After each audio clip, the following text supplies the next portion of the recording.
the UPS is in. Okay. The UPS has a location in everyone's backyard. There are, news outlets and cameras in everyone's uh, jurisdiction for the UPS. So they got a lot of press out of these practice strikes or these, leading up to their contract expiration. They didn't strike. They reached a contract before August 1st, but there was a drumbeat going up to August 1st and these pickets and getting a lot of public attention on the issues that they had.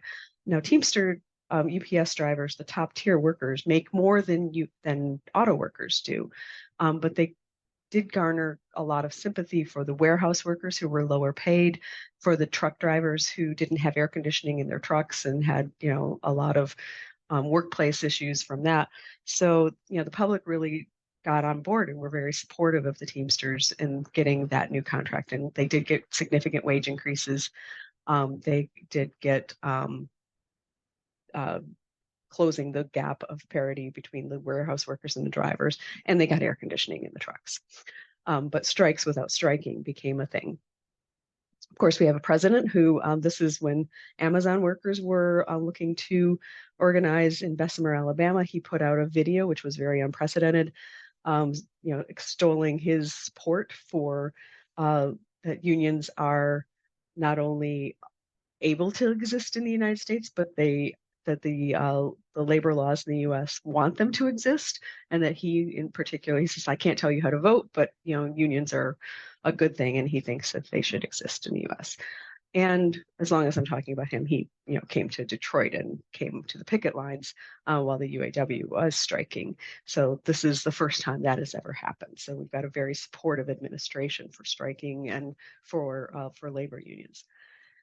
You noted coming in that there have been very few strikes in Europe in the auto workers, and there had been very few here as well. I mean, the most notable, really big one was 1976, 28 days at Ford. There were some little ones in 2007 when they brought in that second tier workforce. And then 2019, that big GM strike on the heels of GM unallocating product from a number of plants. Before this year in 2019, though, that was a long stretch of no strikes. A lot of them, though, in the 60s and in the 70s, some very big strikes. And when you go through this, it's GM, GM, GM, GM. A lot of these are GM strikes, so that is fairly common. Now, the economic impact of these strikes is smaller because the Detroit Three are a smaller share of the industry. The industry is a smaller share of the economy. The Detroit Three are a smaller share of the industry. And combined, these three companies only represent 39% of the market share. Their locations, these are the production locations around the country. They're primarily east of the Mississippi. There's a few west of the Mississippi. And then for our region, where the bank is, we have Wisconsin, Iowa, Illinois, Indiana, and Michigan.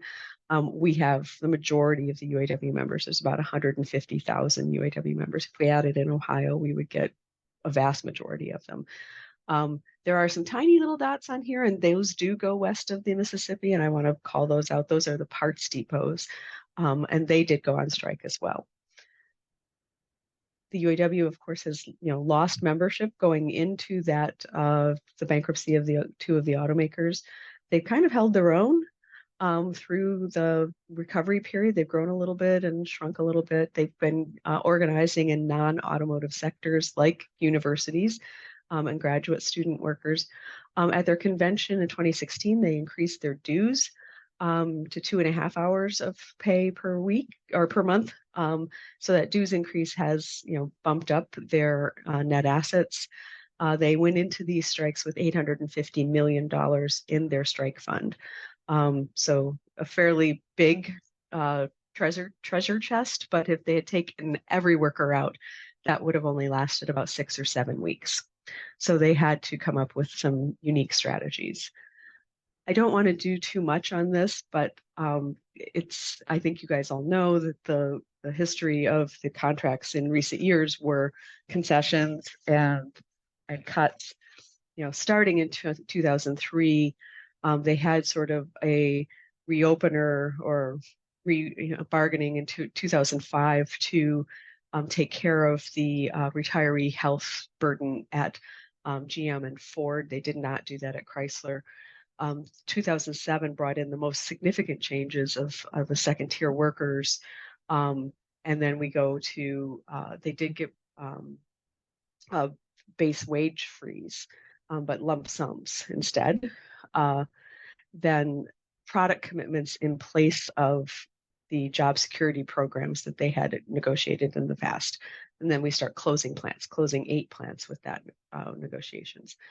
2 years later, we have bankruptcy and the no strike clause comes into place. They restructured the VEBA funding, they suspended all those lump sums, so no money. 2011, they can't strike. There's no raises for the legacy workers. The second tier workers get some raises. They eliminate the job security programs. They've suspended the cost of living through this whole period. 2015 is the first time that the legacy workers get a raise in a long time. They get a 3% raise and a 4% lump, 3% raise and 4% lump. And this is the first time since 2006 that they've gotten a raise. There were more buyouts to try to get more of the younger workers in place. They did win back a holiday and legal aid. They got rid of completely the COLA language in both contracts, Ford and Chrysler or Stellantis, but GM still had it. And in 2019, 40-day strike got them the same raises for the legacy workers. They did get big lump sums and signing bonuses. There were signing bonuses in these as well. Second tier had a grow in to the top tier wage of 8 years, but there's still many wage rates, and I'll talk about that.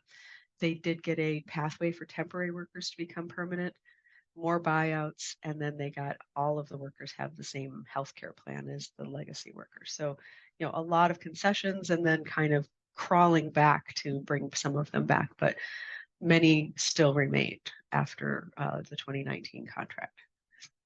So the tiers, there's the top tier is the skilled trades workers and the skilled trades apprentices who, have a range of pay from 32 to 44 and $30 to $42. Production workers started at $16.67 and went up to $32.32. Temps at the low end, there were subsystem workers. These were people who did sequencing and kitting. Component holdings, these were the former Delphi and parts systems workers. The people who work in the parts depots, this is at GM, this is what they were called. They were similar systems at Ford and Stellantis. If you were hired after 2015, you could only get to about $25 an hour. If you were hired before 2015, you could get all the way to almost to 32. But a whole bunch of ranges of tiers and pay ranges for workers, depending on when they're hired and what job they work in and, what kind of work they do. So, the getting rid of tiers was a big thing. They've had profit sharing for a long time, since 1983, but you have to have profits first to have profit sharing. They did change the profit sharing formula in 2011, and the companies became insanely more profitable. And these are, by each company, and you can see in recent years, Chrysler or Stellantis has been the most profitable company. They were also very profitable in the 90s during the truck boom here in the US. This is put on average, $5,600 to $9,300 in the workers' pockets per year. That's about, $5 to $9 an hour more on top of the lump sums that they're getting and the wage increases. So, and every worker gets that, whether they are a new hire or a legacy worker. There were some really bare years in profit sharing, though, when there were no profits. It was a real turning point, I think, in 2015 to 2019. And this photo kind of represents it when Dennis Williams, the president of the UAW, and Sergio Marchionne, this is them kind of yucking it up when they kicked off negotiations. And they also announced the tentative agreement together with, hugs and joking and all this very cozy relationship. And very off-putting to the members.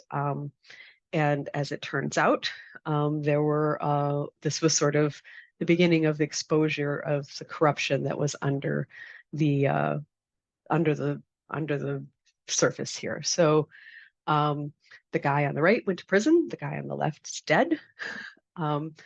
And all of these folks, 16 senior UAW workers and Fiat Chrysler executives, were sentenced to a combined 30 years and 4 months in prison for their roles in these scandals around the joint funds at the union and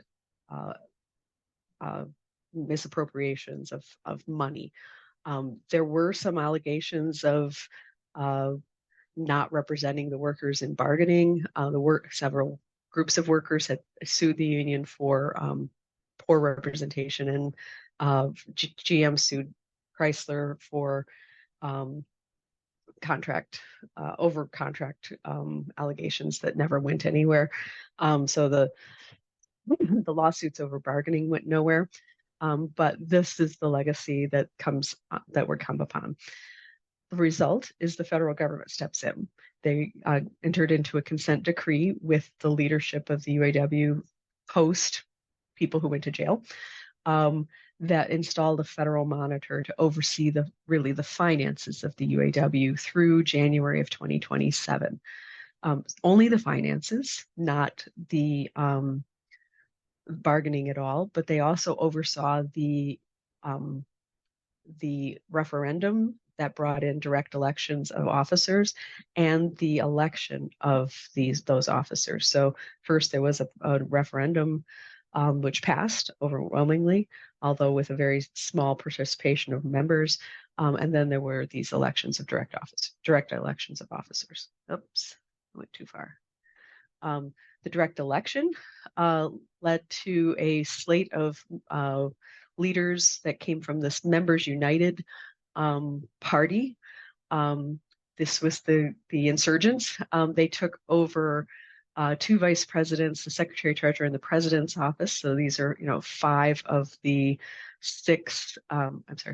5 top offices in the union, and then 3 regional directors. The incumbent team, the Curry team, has most of the regional directors. And then there's this one guy, Dave Green. He was the president of the Lordstown GM local. Lordstown was one of the plants that was closed in the 2019 GM contracts. He didn't affiliate with either slate, and he became the Region 2B director. And he, through ways that the union votes and their executive board, he has the most votes because they vote by power of the strength of the members in their region. And these top people have the average number of votes. He has the most members. But very low participation in the election. There was a runoff, and UAW President Fain wins by a 0.35% margin. Very, very, very slim. So he doesn't really have a big, strong mandate. It was a very contentious bargaining convention that he was installed as an officer on Saturday, and the bargaining convention started Sunday. So it was really, he had to hit the ground running. Very contentious convention, and lots of 2 camps fighting. One of the good things that no, I don't want to say good things. One of the strongest things that the Members United Party had was very simple messaging. They wanted no tiers, no concessions, no corruption. That's the platform that they ran on. And they also carried that forward to their bargaining. So they talked about record profits mean record contracts. So this is some of the context for their bargaining, is that these were very strong profits for the 3 companies in this time period. So for the last 10 years, these companies have been making a lot of money. And of course, Stellantis really turned it around in the last few years. Once they became Stellantis, we also have this context of the EV market where, EVs have started to really take off in the US. Much of this is the takeoff of the Model 3 and the Model Y for Tesla. But and the hybrid share, the BV share has risen, the hybrid share has risen. But recently, Ford, Tesla, Honda, GM have all announced that they're going to have slower growth in their BEV plans during their financial calls that they had on Q2 and Q3, largely because of, they say, macroeconomic headwinds and consumers sort of slowing in their adoption. But BEVs and plug-ins and hybrids and fuel cell vehicles are still the fastest growing segments in the US market. So this is January through October. Year over year change, they're still the fastest growing segments. So this is, some of the context that the union has to deal with. These are fast growing segments. These are, a threat to their membership. There's a whole lot of investment going into these joint venture battery plants. Because they're joint ventures, there is this the automakers themselves cannot bargain on behalf of the joint venture. There's a legal line there, so that was a difficulty in bargaining. They also have this very high inflation that they had inflation protection payments of $1,500 a year for the last 8 years. That was more than enough. That was about level with about 3% inflation, which we were, not anywhere near for much of that period. But when it got over 3% inflation, that was painful. And so the members wanted COLA back. And of course, the Deere workers got COLA back right at the right time in 2021, right when it was starting to peak. And then, so this was one of the rallying calls is inflation is very high. We want COLA back. And very tight labor market. So even the automakers, when they had their briefing calls for media and analysts, said, we want to raise wages in these contracts. I've never heard that before, but the automakers came to these contracts with wanting to raise wages. So what's different? We have new leadership, record profits, this EV transition to deal with high inflation in a tight labor market. During the strike, we had, despite the very, very thin margin of leadership, of winning the leadership, this new leadership really took on communicate. And I'm going to call your attention to a couple of things on that I'm not linking to here, but I'm going to tell you about. One of the strategists for the union is a guy named Chris Brooks. Chris used to write for a publication called Labor Notes. And he wrote a publication or a pamphlet called How to Strike and Win, a labor notes guide. And many of the tactics that they followed are in that. I have to say that some of them are also in work by Jane McAlevey, McAlevey,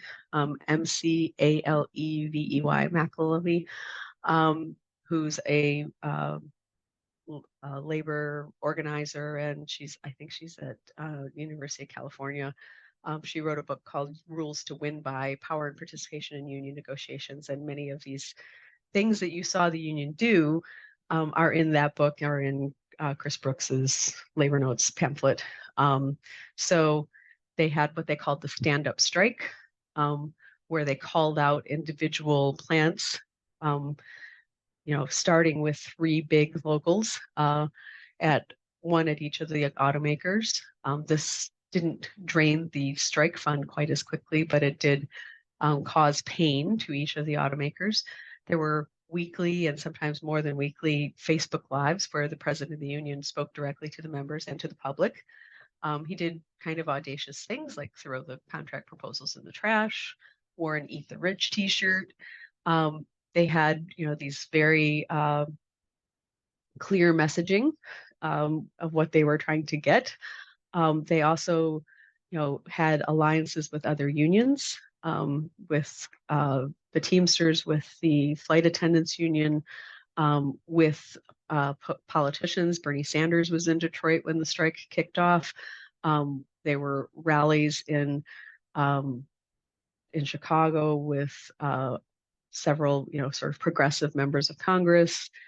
Even some members of Congress came to Detroit to walk the picket lines too, in their UAW built vehicles. So it was, and when they expanded the strike to those parts depots that was sort of like what the Teamsters did with their, practice pickets that gave them more screens, more news coverage. There are parts depots in LA and Atlanta and Boston and Seattle. So there were pickets in everybody's backyard, and they were inviting, members of the public to come join the pickets. And they got a lot more news coverage out of that. And that was sort of the peak of the communicate, and getting Fain in the news. Now, news events sort of swept him off the front page for a while. There were, congressional crises and, war and other things happening. So, near the end of the strike, there wasn't quite as much public attention on it, but still there was this drumbeat of communicating with the members, which is, if you look at those publications, they're fairly strong. The locations that ended up being impacted by the strike, there again, some over here they're tiny dots, so they're hard to see. About 146,000 total members, 8 plants and 38 depots. There were some other locations that got idled as a result. About 24% of total U.S. production, not just the Detroit 3, was idled. But it looked like this. I mean, it started out pretty low. They ramped up, and then they stayed at that for a while. And then, when he got upset and threw the things in the trash, it ramped it up again. GM got, extended to the longest because there were some issues there with the getting them over the line on some of bringing them into pattern. All of their agreements are online. You can read them, but I'm going to go through just sort of the highlights of what. So not only the highlights are online, but the details of each of the agreements are on their webpage. They went in asking for some very big things: 40% wage increase, 4-day work weeks, want COLA back, no tiers. They wanted defined benefit pensions for everybody, all workers at the master agreement wages and benefits. These were some big asks, and they got a lot of them, more than most anybody expected. So the wage increase is 25% nominally, but if you compound it, 27%. They got a 3-year grow-in, which is where workers were before 2007. You would hire in 3 years, you would get to the top wage. On tiers and temps, there's sort of a range of responses across the 3 companies, but basically limiting the use of temps and tiers and all of those different scales at the parts depots and the at the former Delphi or former Visteon locations. All of those workers are now on the same 3-year grow into a top wage. So it really equalized the tiers at all 3 companies. They restored a COLA formula. Everyone got a $5,000 signing bonus. They did get, for the workers who were striking, they got some back pay. They did bump up the 401k contributions. They bumped up the pension multiplier for those workers who were eligible for the pension. So that's anybody who was on roll before 2007. And they got they added more money to the 401k for healthcare for those workers who were hired after 2007. And then the EV transition, I want to spend a little bit more time on. And I'll do that in a couple of slides. The wage increases seem huge, right? 25%. But like if you look at this since 2003, there were these steps up, then nothing for the top tier workers, and then some steps. And then this big raise, they get 11% in the first year. And then they get 3%, 3%, 3%, 5%. But when you take into account real wage increases and inflation, they were really falling behind. And they don't get back up to where they were in 2003. But I didn't take into effect COLA because I don't want to project what inflation is going to be for the next few years. But COLA might get them back up to where they were, but that doesn't put them ahead. I don't foresee that they would get ahead, but they might get back up to where they were by 2003. Seemed audacious to ask for a 40% raise. Seemed crazy to get 25, 27%. But in real terms, wages are really only coming back up to where they were. The top production wage gets over $40 an hour. Skilled trades over 47. Entry level is 28.81. Temps at 21. They were at 16.67. And the battery workers come in just a little bit below the production workers and above the entry level workers, so about $31. And here's where I'm going to give you some more details. All three of the automakers have different approaches to their battery workers. So Ford has both joint venture battery plants and a wholly owned battery plant.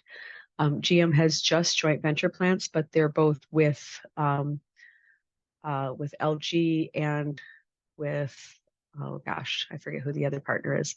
Stellantis has partnerships with LG and with another producer as well. So they're not all, and the only one that has an operating battery plant is GM. They have an Ultium plant with LG in Ohio near Lordstown. And those workers earlier this year voted for the union and have been bargaining with the UAW for their local contract. So there's only one unionized battery plant, Ultium at GM. These other plants aren't built. They have hired no workers. And under US labor law, you can't predetermine that workers who haven't been hired will be union. What they have done instead is say, we will staff these plants with workers that we hire and lease to the joint venture or that we lease to our battery plant. So Ford Marshall workers, these are the workers who will be at the plant that's wholly owned here in Michigan and is done in partnership with CATL. They will be part of the master agreement and they are going to be leased Ford employees. They don't say what the wages are going to be in the letter that's in their agreement, but they're going to be leased to the Marshall plant. They don't address the joint venture plants that Ford has slated to open in Tennessee and Kentucky. GM say that their Ultium workers are going to be leased GM employees, part of the master agreement, and that they will get 75% of the top wage. Stellantis only addressed the battery workers who will be at their new plant in Belvidere, Illinois. So the Belvidere battery workers will be leased Stellantis workers, and they will also get 75% of the top production wage. Stellantis has other battery plants planned in Kokomo and elsewhere, but they did not address those in the letter that they gave the UAW. But at all three, workers who lose their jobs due to EV transition may voluntarily transition to one of the battery plants or to certain EV plants and keep their master agreement wages and benefits. So for example, if you work at the Ford F-150 plant in Dearborn and you lose your job, you can go to work at the new Lightning plant that's coming online in Stanton, Tennessee, because that's following your product. Not everybody can do that, but the workers who are losing their job in Dearborn who make the internal combustion engine truck can move to the electric vehicle truck plant. Workers who make engines and transmissions can transfer to the battery plants, and they would keep that top wage and benefits and be part of that leased workforce to the new plants. That's how they worked around it, around the fact that those workers haven't been hired and the plants haven't been built. They invested a lot of money, a whole lot more money than they've invested ever before. Usually this investment is a way to convey job security. This is across all three companies. $39 billion are listed in these contracts. Much of it had already been known. This EV transition is going to cost a lot of money, and they had already telegraphed those investments to the public, but they tally them all up in these contracts, and it adds up to $39 billion. Another key thing they got was the right to strike over plant closures and sales. Now, this is the GM letter. There's a similar letter in Ford and Stellantis contracts. And this letter was there for a long time. This is document 13 in the GM contract. What it says is they cannot close, idle, partially, whole, or wholly, sell, spin off, split off, or consolidate, or otherwise dispose of in any form, any plant, asset, or business unit of any type beyond which those have been identified. So they usually have a list of, we might close these, but we're not going to close anything else during the term of this agreement. Now, you remember in 2018, GM unallocated a bunch of plants. Unallocated isn't in this list of words. In 2019, they did not succeed in getting unallocated in this list of words. Just a few weeks ago, though, the UAW won the arbitration and got back pay about $10,000 for 800 workers. It's an $8 million settlement for workers who were impacted by that unallocated decisions. The arbitrator found that the GM did violate the letter of the law or the letter of this agreement. What got added here is, though, in the event that the company violates these commitments, the union has the right to strike, utilizing the bargaining procedure used in this paragraph. And this is a right to strike the whole company, not just the plant that is closed. So this is a big deal. If they need to close plants during the term of the agreement, the union can go out on strike. Usually there is a no strike during the term of an agreement. If they need to close something, they can strike. So what were the impacts of the strike? Again, the motor vehicle sector, smaller share of the economy than in the past, and GM and Ford and Stellantis are a smaller share. When we look at GDP and the changes in GDP and all these strikes that I showed you earlier, the only strike that really stands out that you can see is the 1970 strike, a 67-day strike at GM, 400,000 workers. They represented 46% of US production.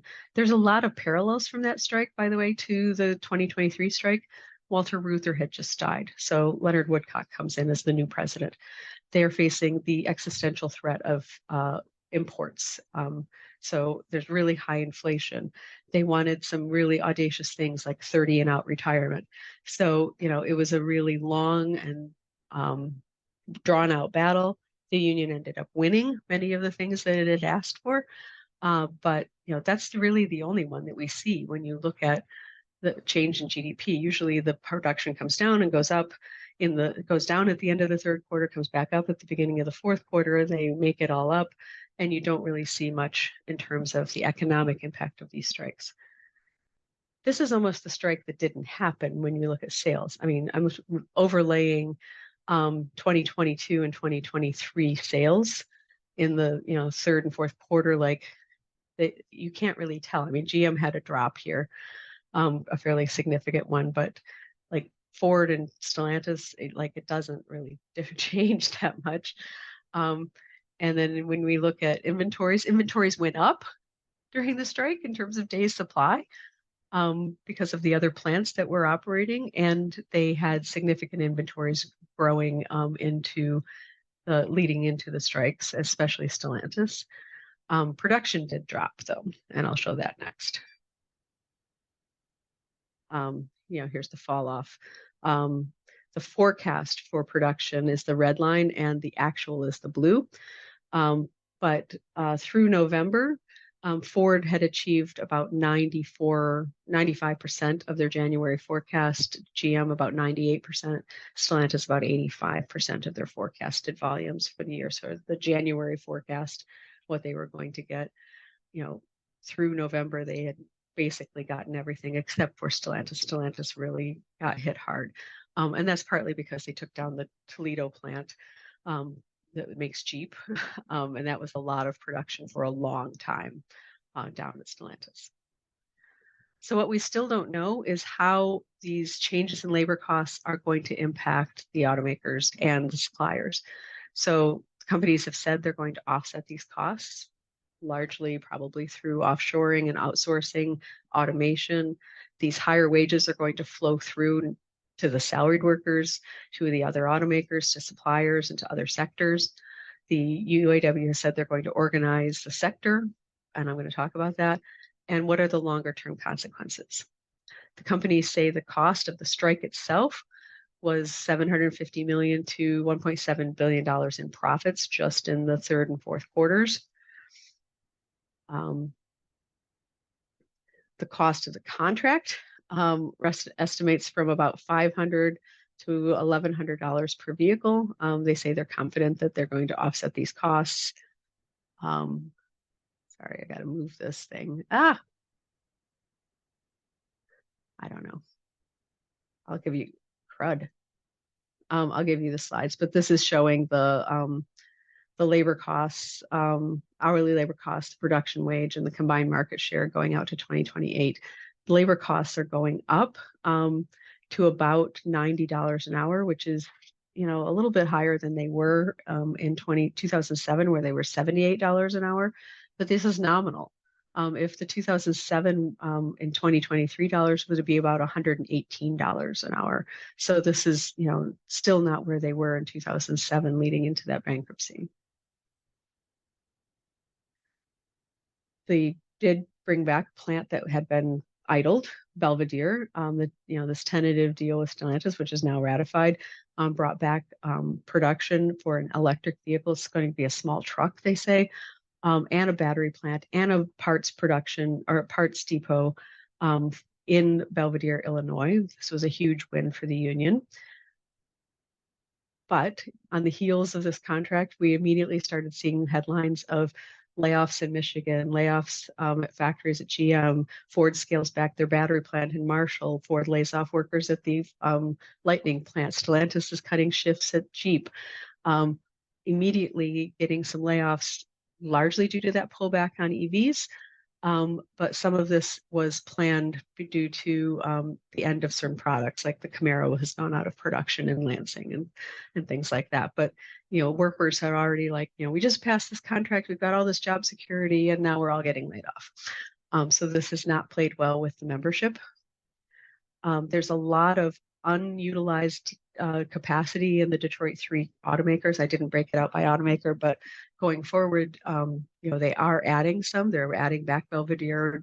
Ford is building that big plant in Stanton, Tennessee, and their capacity utilization is going to be below 80% out in these out years. And they've got that right to strike over closed plants, which we might see in the powertrain plants as well. Interestingly, right after the UAW contract settles, you get what the UAW is calling the UAW bump, where many of the international and now Tesla companies have announced that they're raising their wages. I don't know why, but both immediately. Honda 11% on January 1st, Nissan 10% on January 8th. Some of them are raising wages over the course of time, like Hyundai 25% by 2028. That's like on par with the UAW contract. Subaru announcing what they have done up until now. Tesla raising their wages at the Gigafactory at 10%. So the UAW has said you wouldn't have gotten that if it weren't for us. And they claim that when they go back to the bargaining table in 2028, it's not just going to be the big three, it's going to be the big five or big six. So they launched their biggest organizing drive ever. They're going after 13 companies, the 3 startup electric vehicle companies, Lucid, Rivian, and Tesla, and 10 international automakers that are producing here in the US. They've got a section of their website. They've got videos about your legal rights in an organizing drive, a lot of pamphlets and materials in this communicate strategy. It's getting some traction in some places, and they're also filing legal challenges and unfair labor practices charges against some of the employers for some of the actions that are being taken. The UAW contracts expire the 30th of April 2028. And they say that they want to do this to give other unions time to align their expiration dates with the same date. It might mean that the U.S. has a Labor Day that is not the same as everybody else's Labor Day. It's interesting that the Wikipedia colored this all red, but to align with International Workers' Labor Day, there might be a very large strike in the U.S. on May 1st, 2028. The Teamsters contract expires in July that year, so not too long after. So they're planning for greater labor action when they go back to the table and to have more of their of the sector covered. Let's see if I can go forward. It's not wanting me to. There's a lot of symbolism behind that. So, the real questions I think are, is this just a moment in time, or does the U.S. labor movement really have a lot of momentum behind it to drive those wins in the auto sector? What happens when these cost offsets start to come and run into the contract languages? Did the UAW really just win the battle only to lose the war in a few years? And I want to call your attention to, we're doing at the Chicago Fed an event in a few weeks, our annual Automotive Insight Symposium. There's a couple of things there, and it's going to be recorded, but you can dial in and watch it live too. There's a drive toward electrification on supplier perspectives that Thomas Clear is going to run. I've got a fireside chat with Mark Stewart, who's the head of Stellantis for North America. I'm going to talk to him about how he's going to cost cut. I've got this, I think this is an interesting panel. Oh, I just made it look ugly. I don't know why that happened. I'm having problems today. I'm sorry.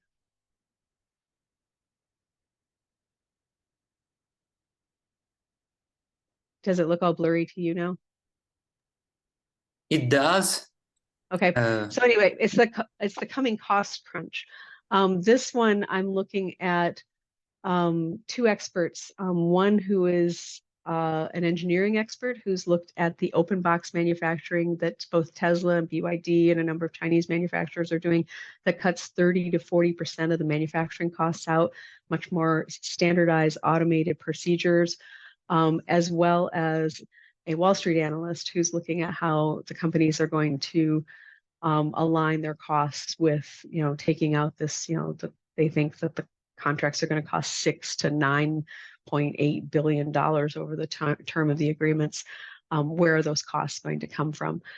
Thomas is also going to lead a panel on trade and reshoring the electrified supply chain. There's going to be one about critical questions about critical minerals.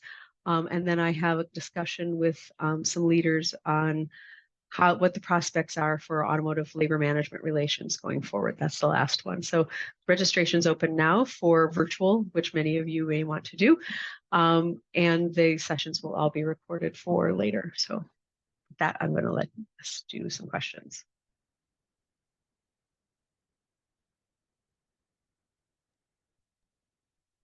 Perfect timing. Thank you very much.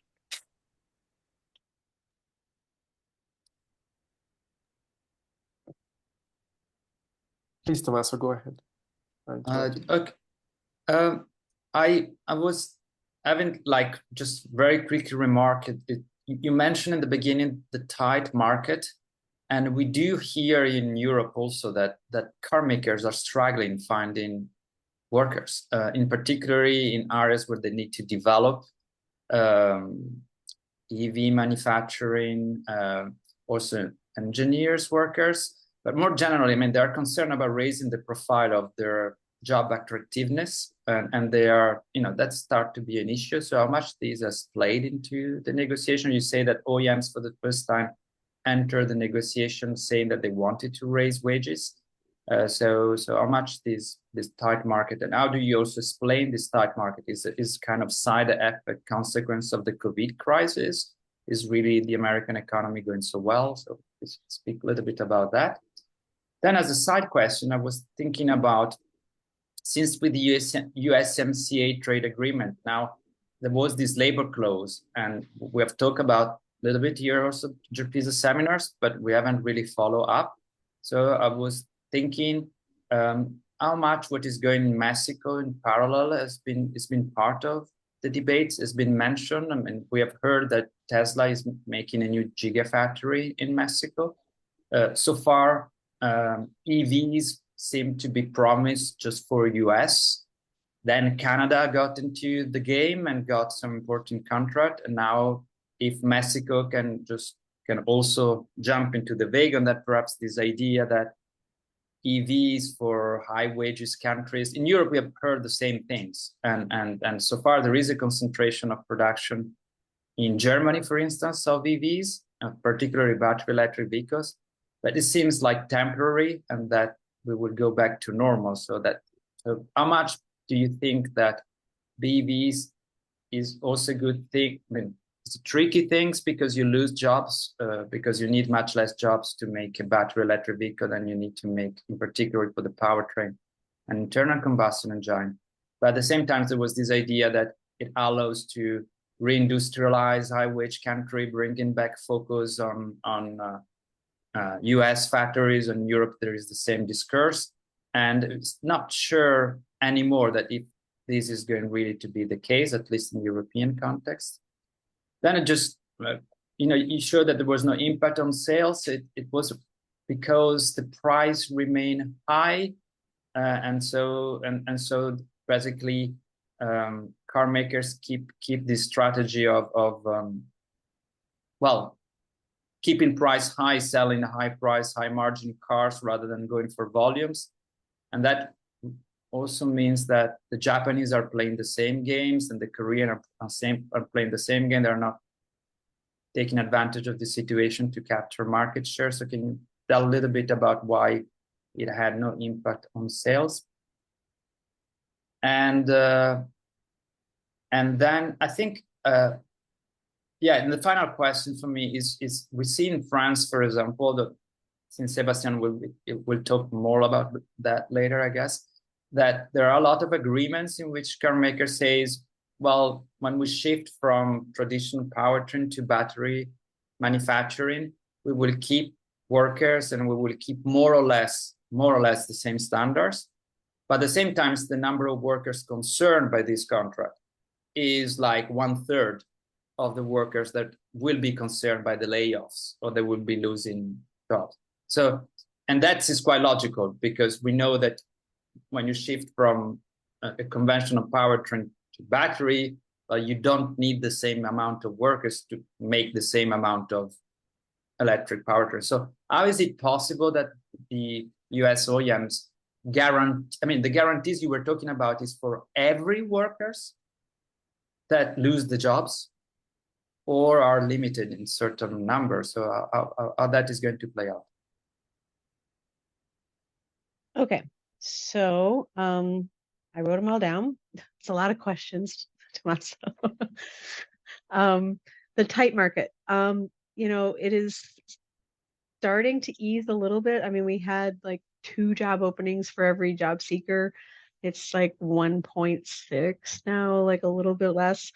It's not a bad thing. Real wages are rising, but for the automakers, it's really been tight on production labor and skilled trades. They are shedding people in the white collar jobs. So there have been rounds of special attrition programs for people in white collar, and for people like me who have networks of folks in the automakers, like I'm losing people because they're of the age where they can take the buyouts and it's the end of the year, and I've gotten a whole bunch of I'm moving on to other things. The chief economist has left and all of this. So they have been winnowing their white collar jobs. There is an incentivized retirement for legacy workers in the plants as well. But it really has been difficult to get manufacturing workers and to keep manufacturing workers in these plants with these very low unemployment rates. And partly, you can make almost these wages that they've been paying up till now in food service, in other jobs that have less physical strain and less and have greater autonomy and other kinds of, as I've long said, non-pecuniary benefits that people might find in other jobs. So it's a difficult job. And they've pumped up the benefits, and they've got, really a pathway to making over $40 an hour over the course of 3 years now for most of the workers. So that tight market is really playing in. And, before this contract, there was a pathway for workers, and the automakers were just accelerating the pathways. So temporary workers were supposed to work 2 years before they were made permanent. They were making them permanent earlier. And, they were still on the pathway to, 4 to 8 years to get to the top wage. They couldn't do much about that, but they were bringing them into permanent status earlier. USMCA and the labor clause, I can't say much about the labor clause, but about Mexico. 20% of Mexico's market of sales are Chinese-built vehicles right now. Chinese-built primarily ICE vehicles, very low-cost vehicles, not many EVs in Mexico yet. But Mexico has sort of been demonized by, progressive or successive U.S. administrations and members of Congress, and they've been courting Chinese investment as well. So, Tesla has their plans for the plant there. There's some concern that Tesla may not follow through on that. That's where Tesla planned to do their first open box manufacturing plant in North America. They're doing that in China. But I think we will see significant Chinese investment in Mexico and utilizing USMCA to access the US market. And there are some plans for battery plants in Mexico as well. I want to bring in, the Inflation Reduction Act had these restrictions on Chinese content for components and for battery minerals, and those are starting to come into effect. The Treasury just released their rules on foreign entities of concern. That was, China, North Korea, Russia, and such. They were meant to be somewhat liberal to allow the automakers to still make vehicles, but as it stands right now, there are virtually no vehicles that qualify for the $7,500 credit that they did qualify for in 2023. So starting January 1st, 2024, there weren't any yesterday when I looked. There might be by January 1st. But I think the approach that, there are fewer jobs to making an EV, net, that's true. But I think the US administration is looking at there are fewer, but that doesn't mean there have to be fewer here. So these incentives for manufacturing to have them be here, if there's going to be fewer, make them be located in the US is what the manufacturing incentives are about. So where was I going to go after that? And then the prices remain high. Yes. And that's part of, looking at getting the cost out, open box manufacturing and trying to get, 30 to 40% cost savings. Carlos Tavares has said, you can't really compete unless you have a sub $25,000 BEV. Nothing they sell in the US market is sub $25,000. Like Stellantis in the US market is big SUVs and pickup trucks. Nothing here is small. And what they did have here that was small, they took out. They had the 500 Fiat 500X and the Renegade, and they took those out of here. So, we are watching as, BEVs, small BEVs from China are coming to Europe, and Europe's trying to put up the trade barriers after they've let them in. We have a trade barrier of 27.5% tariff. It may not be sufficient to keep Chinese BEVs out of the US market. And there's been kind of a back and forth with the administration and members of Congress and the Treasury and the US Trade Representative about whether they should raise the tariff on US on imports from China to further to higher levels to try to keep Chinese imported vehicles out of the US market. But they're ready to come here, I think. And that's a huge concern because our market, I think, is limited because at an average vehicle cost of, $46,000, $47,000, a new vehicle is a luxury good. Like we have this joke, it's like the luxury segment of the market's 18%. Well, the whole market is a luxury segment because this is not affordable to most folks. I mean, the average household income is just in the mid 50s. And so it's, most of the year's income would be spent on buying a new vehicle. It's just beyond the reach of most average consumers. At sub $25,000 with, these very low cost components and, the big giga castings and stuff, these become disposable vehicles, really. Like they're very low cost. And I think, from the contract perspective, yes, there's up to 2 years of protection for workers, up to 2 years. So for a legacy worker with a lot of seniority, they get a year of income protection at like 85% of their income, and then another year at 50% of their income.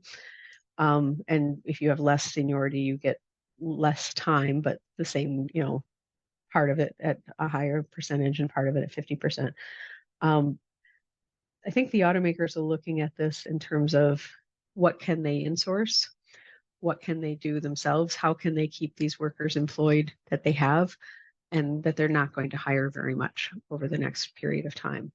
So they need to have the workers that they have and to hire to produce what they're producing, but there's not going to be that, ramping up of hiring under this contract. They're going to manage this workforce and, keep their plant staffed at this level, but not a growth hiring.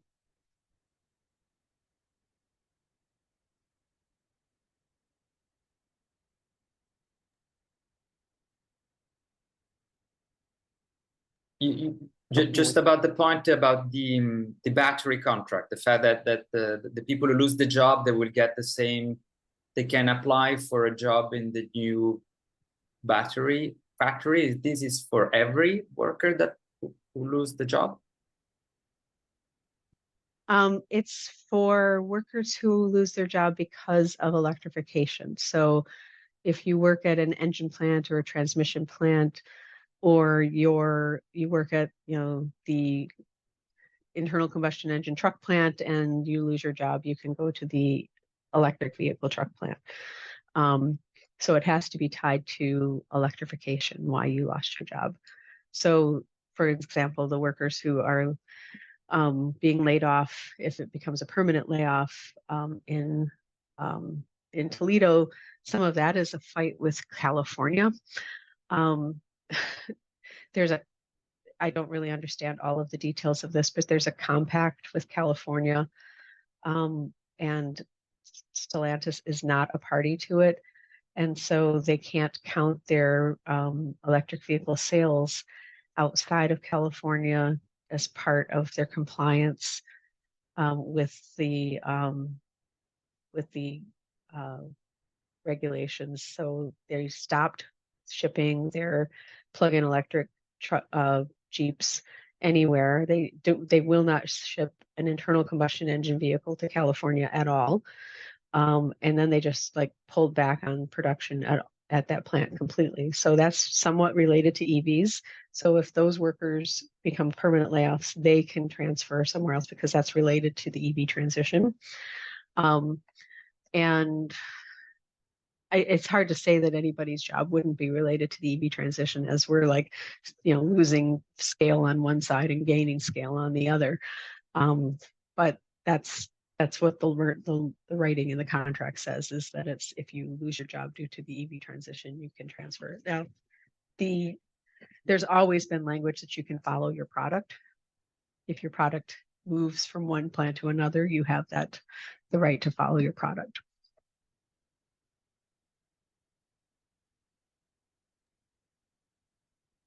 Thank you. Because Tommaso mentioned these new collective contracts in France. Well, they are not exactly collective contracts.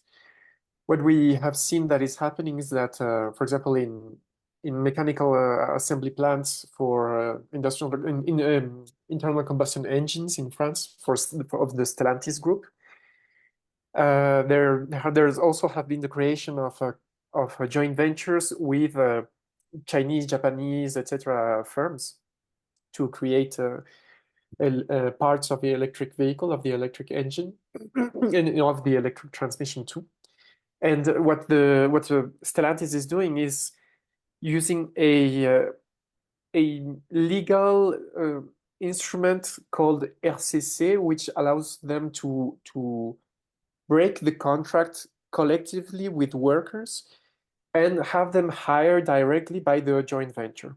However, working conditions and the contract are not the same in these joint ventures. They actually would lose part of their wage and part of their protections, etc., because of different bonuses that workers used to receive at Stellantis, and they would lose them at these joint ventures. And also, as Tommaso mentioned, the employment would not be the same at all. For example, a few estimates of two mechanical assembly plants of Stellantis in northeastern France, in Trémery and Metz, that employ between both of them like 3,000 workers. Only 1,000 would be employed in these new joint ventures. And at the same time, in Renault, in the north of France, in Ruitz, which is an old mechanical site that is losing production volumes for at least these last 20 years, because it builds parts for internal combustion engines. There has also been the construction of a joint venture inside the plant with a Chinese firm called Mint. And also, for me, they will also have this RCC, this collective break of the contracts, and hire them with lesser advantages in these new firms.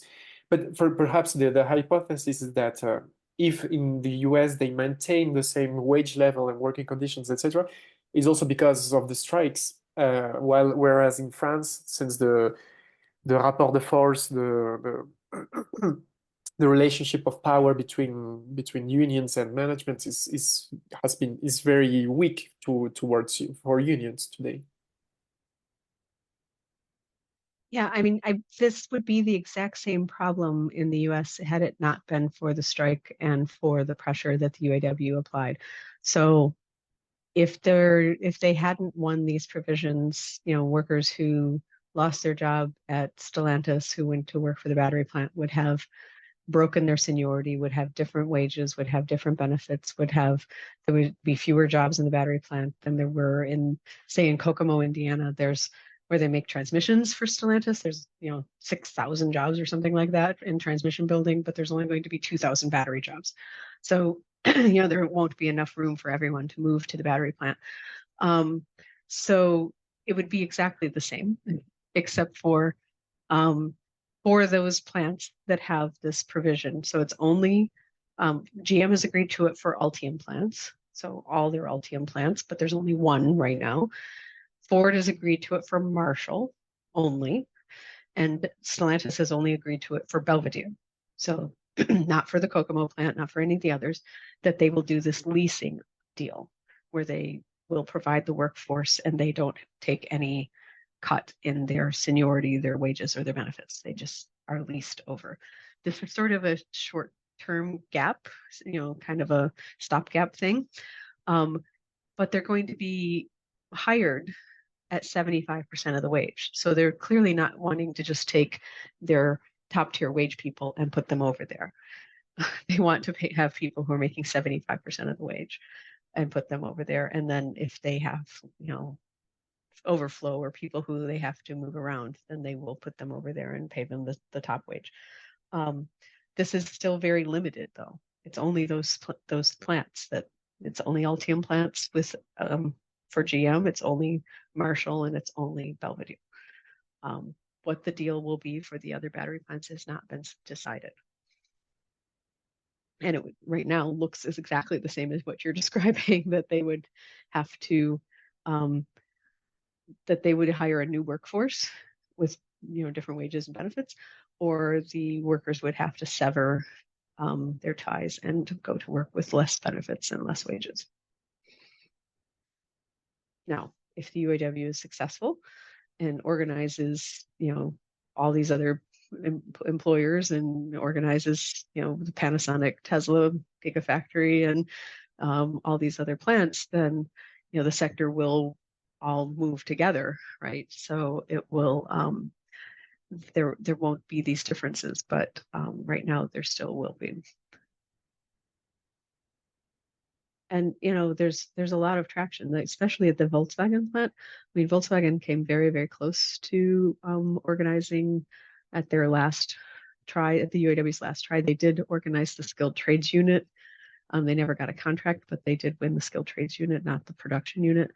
But the committee at Volkswagen seems to be fairly far along. It's I still think it's coming out of that momentum out of the pandemic and the stuff that fueled Striketober that that workers really felt. We were, even the workers at Volkswagen and Tesla and everywhere, that they were deemed essential workers and had to go back into the plants when no one knew how to control this virus. We didn't have vaccines yet, all of that kind of stuff that felt really dangerous and unfair. And they want some more protections.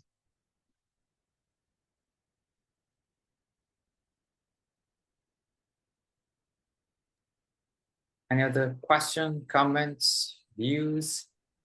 I have some questions for you guys. Go ahead. Do we have any members and connections in Sweden? I'm very interested in how Sweden is taking on Tesla at the ports and elsewhere. And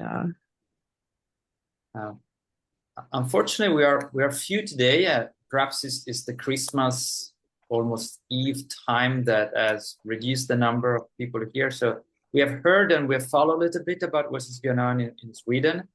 And we heard of something not exactly similar, but in Germany too, in which Tesla is raising program for IG Metall because it doesn't want to play by the same rules.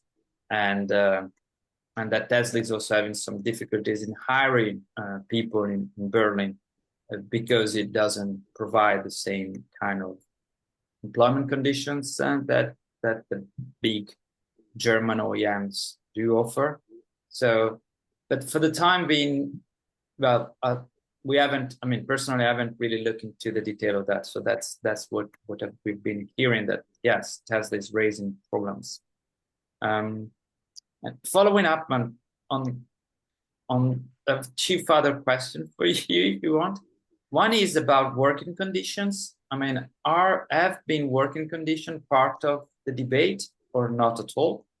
Because in Europe, we know that in the last, like, say, 10 years, the difficult time and when a lot of restructuring, in particular in places like the French, Italian industry or Central Eastern European countries, we've seen labor contract pushing more and more time flexibility, the possibility of running factories 24 hours a day, 7 days a week when they need.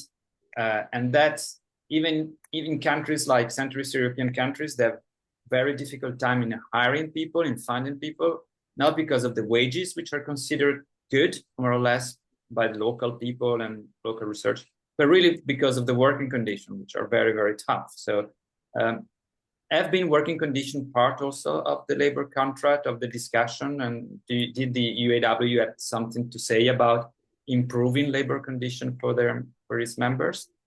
And second, and when we talk about the EV transition, there's been a lot of debate about how many workers will be lost.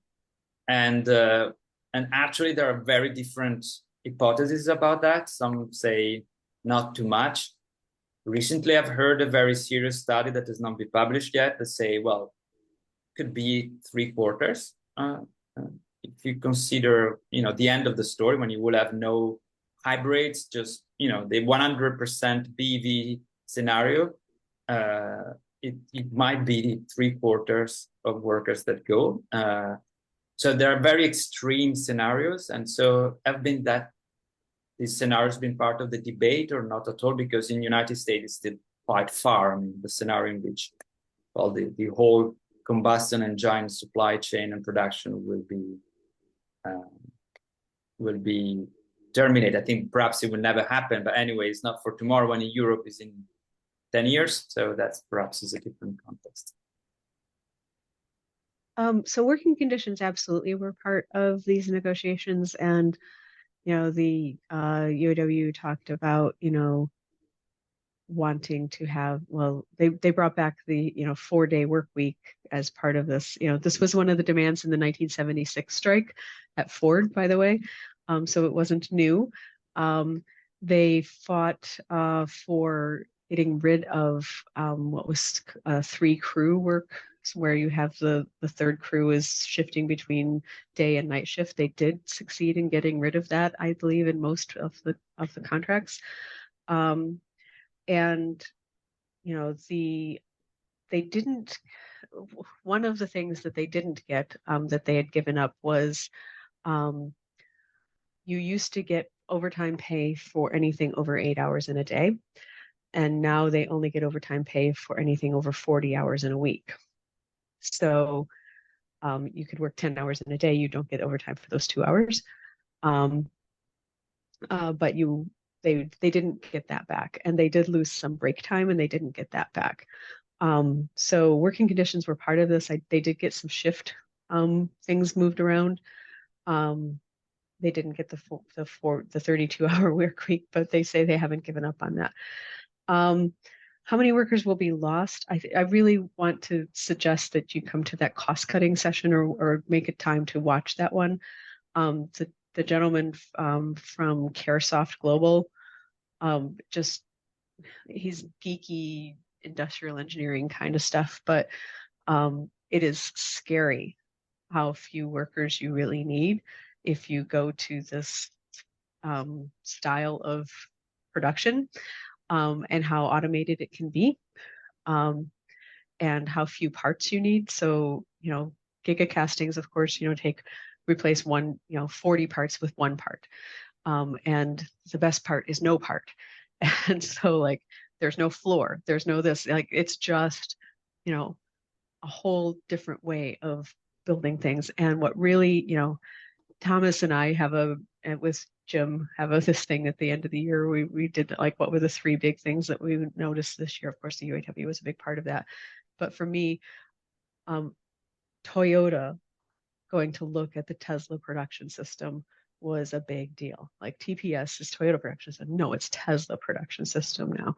So this whole different way, and BYD is a fast follower. BYD just announced their first EV factory in Europe, in Hungary. They're coming for you. they are absolutely coming with very different ways of building very cheap EVs with very few workers. So, that's why I'm thinking is this win the battle, lose the war? How many years are we away from much higher automation, much different way of building vehicles? And, to make this shift is a big risk. And when I said that to this guy, Matthew, he's like, it's not risk. I'm like, yes, it is. If you are so totally invested in this big capital investments, and you've, put $2 billion in changing your plant over to, building EVs in the way you've always built vehicles, and now you're saying you can save 30% if you do it this other way. You're not going to do it to the plant you just put $2 billion into.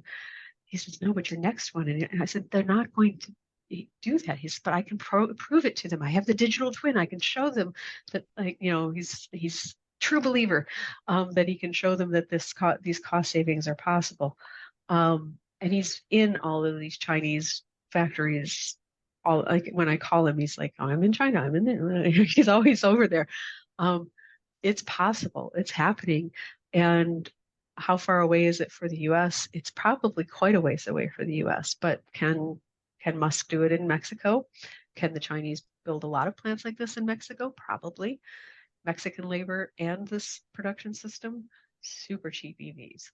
And we're not far from that. So I think, how many workers will be lost? That's the revolution right there. It might not be the established players that make these kind of risky bets. John Paul, you've got your hand up. Yes, I'll lower it now. So I have, I guess the umbrella question is about some views of workers before and through this period, from a couple of different angles. And I know that maybe no one has a lot of data that, directly surveys or whatever we would consider to be kind of granular on the views on these issues. But I think you probably have a better sense of each of these than anyone else I am in conversation with. So I'll start with tiers. So I think that when tiers were voted in past contracts, there was always a kind of tension between, this was a way to not give up as much for existing senior workers. And it was often based on tiered workers who weren't hired yet, right? So it was a prospect, people you don't know who will come to work in the future, who, you're agreeing will be paid much less. And in the meantime, you and your peers are preserving something that you've had, or you're not losing as much as you would have in the past. But I think there's a long history of research showing that union workers don't like, by and large, the idea, the concept, the principle of tiers, because it should be equal pay for equal work. So that tension is kind of always there. If you sort of fast forward to recent years, when the tiered workers have come and been employed, and have been people that, let's say, incumbent workers would get to know. I guess what I'm wondering is, tiers was a really central issue in the strike. It was seized by Sinn Féin as a really central issue. It became a banner demand. I'm wondering how much that reflected the push of the new leadership on that as a real leverage point. How much it reflected a real feeling in the workforce that this had become an intolerable inequity and had to change. And how, if there's pressure again in the future between, at some sort of that fault line, I don't know how long it will take for tiered workers to become, absolutely equal in pay or in other status, whether that's a fault line that could be reactivated under cost pressures, or if this really marks transition under which, both the workers and their leadership believe in more solidarity around that issue.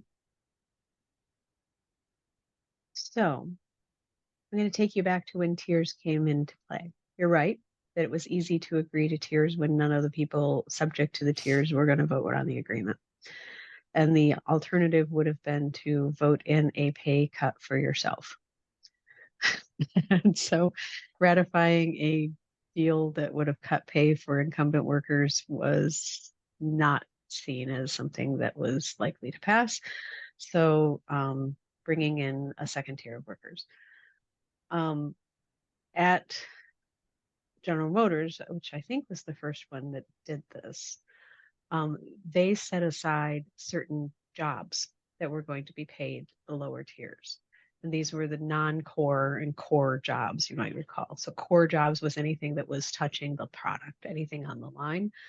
And all the non-core jobs were, things that were off the line, high-low drivers and sequencing and kitting kind of things. And in the way back times, there used to be classifications. And there were different pays for different classifications.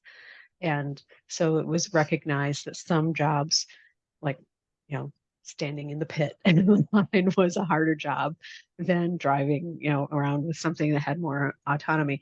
When all of the jobs became paid the same, and they had outsourced a lot of the, pushing the broom and that kind of stuff that was more autonomy and easier jobs, then the jobs that remained that had autonomy and were easier were seen as the sweet jobs. And that's what you got within seniority. With seniority is you got off the line.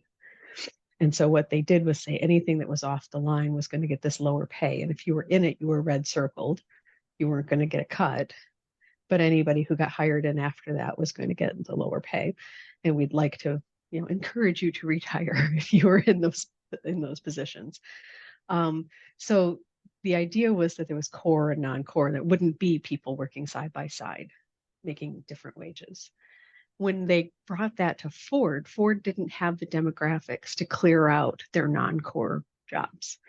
They were never going to get there because they had a much younger workforce. So Ford was like, it's just, 20 or 30% of the workforce. I can't remember. I think it was 20%. Is going to be paid less regardless of where they work. So there wasn't classifications, there wasn't, certain jobs. It was just across the workforce.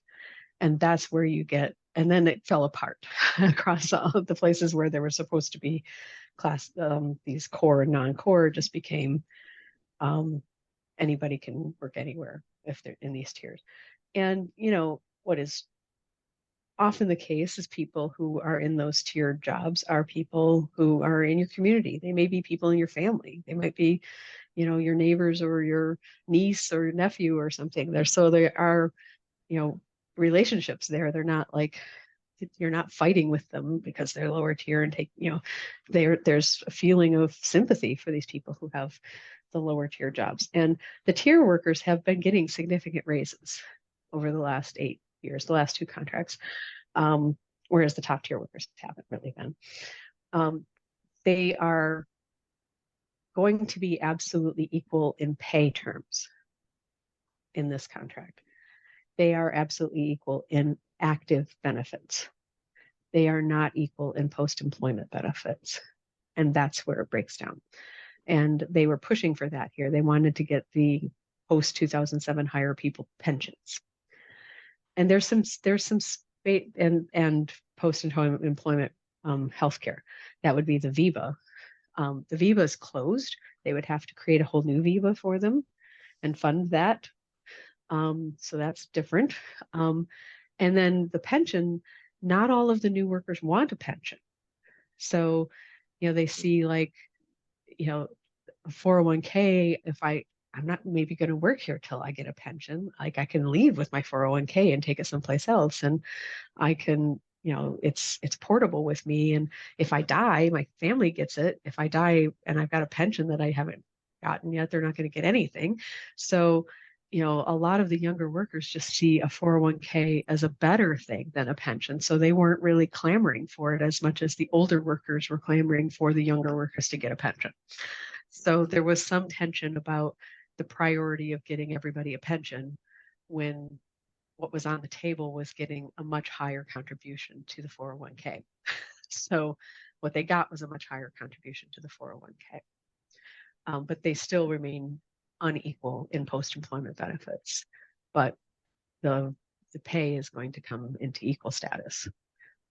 And equal status with, the folks who used to be Delphi workers who, I showed that they, depending on when you were hired, if you were in the parts depots or you were former Delphi and they had these, all of those come into the same pay structure too. And all of those are 3 years to the top wage. So there's not all those different goofy things. Okay, so that sounds like that will stick. If I can continue, I seem to have the floor, but I'm not looking at anyone else except Kristin. So my second question is about what we would sort of worker views about what we would have called joint programs. And there were a lot of those that were organized pretty much company by company, but within a structure that the UAW had established for training programs and other kinds of things. I'm of course aware that a lot of the corruption charges were about misuse of those funds from the union officials who were in charge of those funds and some of the company officials. So I would guess that if joint programs didn't already have some skeptics or outright harsh critics, that the number of workers who viewed them negatively might have gone up quite a bit in this period simply because of the corruption and the criminal charges and the like. So what's the view? I think I would take the leadership view as fairly clear from at least the negotiating tactics and throwing contracts in wastebaskets and other things that sort of almost offended the companies who felt, we're bargaining in good faith and you're trash talking us a lot. But do you have any sense for the workers' views about joint programs, or the idea in general outside of negotiating periods that there's some joint or common interests between labor and management going forward? I don't really have much sense of where the workers stand on that. There was a lot of skepticism that, any of the union leaders are going to be clean after successive, and the leader would come in and say, those people were dirty, I'm clean. And then they would turn out to be, indicted and they're in jail. And so then the next one would come in and say, those people were dirty, I'm clean. And then, so, there are still vestiges of joint funds that exist within the companies, much smaller, not in quite the same structure as they were before, overseen more on the company side. The only mention that I have found, and I haven't read all of the contracts all the way through yet because that's a lot of pages, but I was looking for specifically one thing. I was looking for, because there's a lot of pressure right now on workers on childcare. So it's difficult to find childcare for shift workers, especially shift workers who might from time to time have to work overtime. And many of the international firms have on-site childcare or have childcare subsidies. And the Detroit 3 automakers had on-site childcare provided through the joint training centers or the joint funds early on. In fact, Chrysler had the first joint childcare center ever at one of their plants in Alabama, way back in like the late 80s. They eventually got out of that business.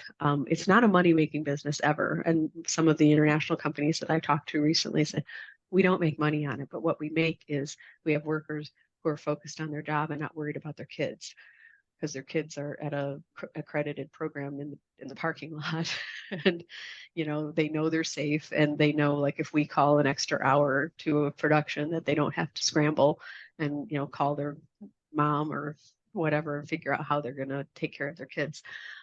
So it's peace of mind for the workers that they're buying with this investment. But there is mention in the contracts at GM and Ford that they are going to explore ways to use some of their joint funds to help alleviate some of the childcare burden. There's no mention of it at all in the Stellantis contract, but there's, they want to look at how they could address some of the childcare issues that they have. And that might be going back to where they were, but most of those things went away either in the bankruptcy or just before the bankruptcy, because there was a lot of pressure on companies financially overall, and these were losing money, and there wasn't a lot of participation near the end of them. So maybe I'll ask one more, which is views of a different group of workers.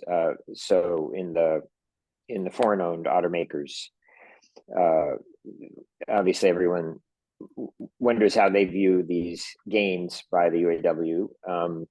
But and of course there hasn't been a successful organizing campaign at any of the foreign-owned automakers, and even Volkswagen, where the odds seemed higher.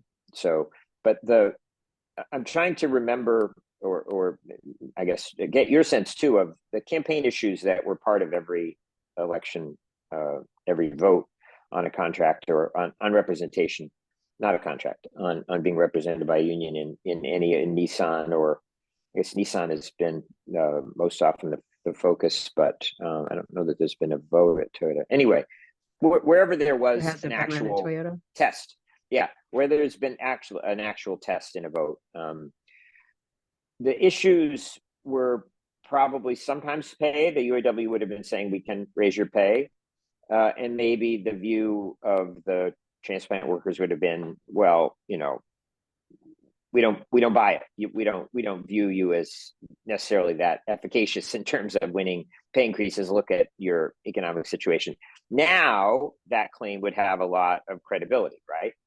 The way that these non-union plants, not just foreign ones, have dealt with union gains and pay is simply been to raise wages, right? As much as they think they need to. And the fact that, as your slide showed, all these companies almost immediately raised pay or promised substantial pay raises shows them going back to that union avoidance kind of playbook of simply raising wages. And that may take away a little bit of the claim in an organizing campaign. Of course, although the union will correctly say, hey, why do you think they raised that pay? It's only because of what unions can accomplish, and that's even affecting your management. But whatever other issues were argued, whether it was workplace safety or whether it was just the general principle of having an independent representative, the counter was probably often from the company, but also from whoever was recruited from workers to voice opposition is, we don't want an intermediary between us in communicating, or we feel that that the management has taken our concerns, through certain kinds of consultative arrangements. So I'm wondering what you think the UAW can fruitfully utilize in their campaigns in these plants going forward out of the current moment that will likely be more effective than in the past, particularly given the union avoidance tactic of raising the wages. So for this, I'm going to rely on many years of my studying unions and union organizing, not just at the automakers, but workers who go out on a limb to organize a union in their workplace don't do it for dollars. They often do it for the benefits of representation. And it's because there are things that, like you mentioned, safety, or that management might be behaving in ways that seem unfair. People are getting promoted who, don't deserve to be promoted, or, there's capricious kinds of things happening that things that don't seem fair. Or, they're feeling insecure. There's going to be layoffs. There's going to be something. We don't have the kinds of protections that, the UAW can say, when our workers get laid off, they get, a year of this and another year of that. If they have to move, they get, several $1,000s to pick up their family and move to this other job. We can show you how we protect our workers, safety, job security, investment. We back them up in all of these other things, grievance procedure, the non-pecuniary parts of union representation, I think, is what they sell on. The president of the union has done a number of videos saying, the UAW bump, and he says UAW stands for "You Are Welcome" for those raises that you just got. But they're not contractually guaranteed, like they can go away. I do, like, if you're interested in this, the uaw.org/join, they've got a lot of videos there. Their general counsel has videos of, like, if you're being treated this way, or if they're doing this, this is what you do. The lawyers are talking to you directly. They've got their committee people from each of the automakers where they're working on a committee to organize. Members who are at those plants are talking in these videos. Their communications have stepped up beyond, I think, what the Detroit 3 were ready for. And I know that, some of the automakers, like the international automakers, have been prepared for this for a long time and have, legal and communications and, union avoidance infrastructure. Some of these startups don't have that yet, and might be in a different place, I should just say. Notice that it was Lucid, Rivian, Tesla, and then 10 of the international automakers, Subaru and Hyundai and Volkswagen and everybody. So, it's been a tactic for the union to just take one on and just go at that one. Pushing on all the fronts is stretching a lot of their resources, I think, but they're magnifying that with their video campaigns, with their social media campaigns, with their communications, just blowing things up with, you know, international solidarity, with the members of Congress, with, you know, they did some of this with Nissan, that they were bringing in celebrities. They had, you know, Danny Glover and the rapper Common and all of that stuff were involved in the Nissan campaigns, but there's a lot more of that going on too. And now they've moved into, last night I saw that they were, they're calling for a ceasefire in Israel and Palestine. And so they were, UAW was at the forefront of the picket of APAC in New York City last night. So they're involved in, you know, foreign relations and, you know, just really all over the place in very progressive politics. They have not yet endorsed Joe Biden for re-election, despite him walking the picket line with them. And you know, there's a lot of politics wrapped up in this too. So thank you very much. That was great. And I think I'll turn it back to Tommaso because we're close to wrap. But thanks, this was great. Thank you very much, Kristin. We're close to the 2 hours mark, and there's still, I mean, I would still have so many other questions to ask because they pop up one after the other. And it's true that, I mean, I will not go to follow up with that, but these ideas that the impression I think we had, many of us, that trade unions were not keeping up with the time in terms of how they organize campaign, in terms of strategies, that there were, of course, structural reasons for the decline of trade unions all around the world, in particularly Western world. But part of that was also their own responsibility, not being able to figure out new strategies and new approaches to attract new type of workers, to go towards young generations, and to be more effective in terms of how making damages, negotiating, getting the right things done.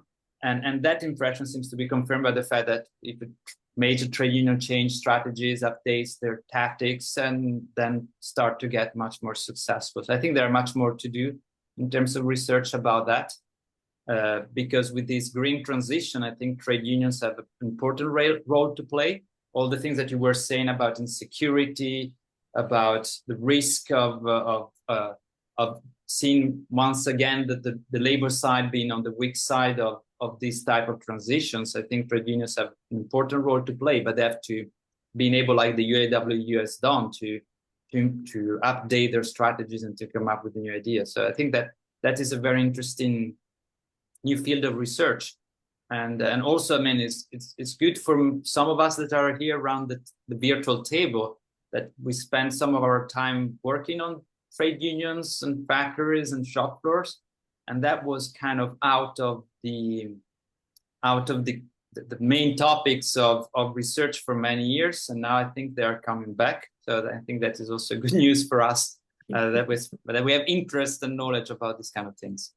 And so we'll stop here. I would just say that we're going to keep talking about this. So there is this international mini conference that we do when we organize our steering committee in January. That's going to be the 24th and 25th of January. Is that right, Sebastian? Can you confirm? 25th and 26th. Okay, sorry, 25th and 26th. So that would be a Thursday and a Friday, same hours. We will be more talking about industrial policy and country trajectories in electrification, but this topic of work, employment, trade unions will definitely pop up. And then at least in France, we will have later on in April, like a full day of conference with the kind of the trade union organization that is kind of the special things that exist in France, is co-financed by trade unions and the state to make research about all the issues that concern trade unions. And it's we co-organize Trade Union Research Institute. And we co-organize together a full day of debate about union strategies about electrifications. So that is going to be in French. But it will be another opportunity to come back to this topic, and definitely then international colloquium in June in Bordeaux will be another opportunity, and we'll definitely put a special call in our call for papers for this topic. So I will finish there. If Seb, do you want to add anything else? Kristin, No, thank thank you very much for your presentation. Yes, as Tommaso said, there is going to be this mini conference in late January with 2 days. First day will be Europe with Italy, Germany, and France, and the second day would be US with Jim Rubenstein here and Thomas Clear, Japan, and China. So we look forward to seeing you there too. Great. I did just send you the links. I can't paste them in the chat for some reason. It says my links are too long, even though I put the they are link for very the short. Chicago Feds events and for the symposium. I just pasted you the links for the How to Strike and Win and Jane McAlevey to share. So, I mean, they're not like earth-shattering things, and you know when you read when I read them the first time, I was like, these are not big deals, but like when they like actually executed on what they were doing, like, you know, it was really surprising to the automakers to see this happen, and surprising to those in the media, and it really did come off very, very differently, and you know, modeled on you know, they actually even said this in a chat that was exposed in the media. The flight attendants in the U.S. Had a strategy called chaos, and I forget what chaos stood for, but it was, you know, they didn't ever know what group of flight attendants were going to be not showing up when, where, when they were striking. So it was, you know, keep the employers guessing, and you know, you know, it was a very low cost way of striking for the strike fund. But many of the tactics are outlined in those two websites that I just sent you. So you might want to share those and take a look. Great. We will definitely put because we make an account of each our session, so there will be definitely be these bibliographical notes and links in what we put on our website after December. Okay, great. Thank you much. I'll look forward to seeing you in a couple weeks. Thank you. Happy holidays. Yes, happy holidays to everybody. Thank you. Thanks very much. Happy holidays. Tommaso, Yes. je peux te parler 5 secondes? Yes, of course. Mais vraiment, genre 5 secondes. J'ai besoin que tu me... Du coup, je t'ai dit que j'ai signé Non, j'ai enseigné un cours à Sciences Po. Ouais. Et j'ai besoin justement de la signature de l'attestation de cumul des activités. Du coup, je peux te l'envoyer là tout de suite. Oui. Voilà, c'est juste pour ça. Pas de Et souci. enfin, pour le rapport, j'ai bien avancé. Il manque encore un peu et je pense que je pourrais te l'envoyer voilà, d'ici le 30 ou le 2 janvier, un truc comme ça. Tu as vu la réponse de B là, hein, c'est assez clair. Ne vous inquiétez pas, je le connais, donc il n'y a pas de souci. Très bien. Et comme je suis payé, ça me stresse du coup. Voilà. T'inquiète pas, je suis passé par là, donc tu feras pas pire que moi. D'accord, super. Bon. À bientôt. Bonnes vacances pour toi aussi. Bonnes vacances, toi aussi, oui. Ciao. Ciao.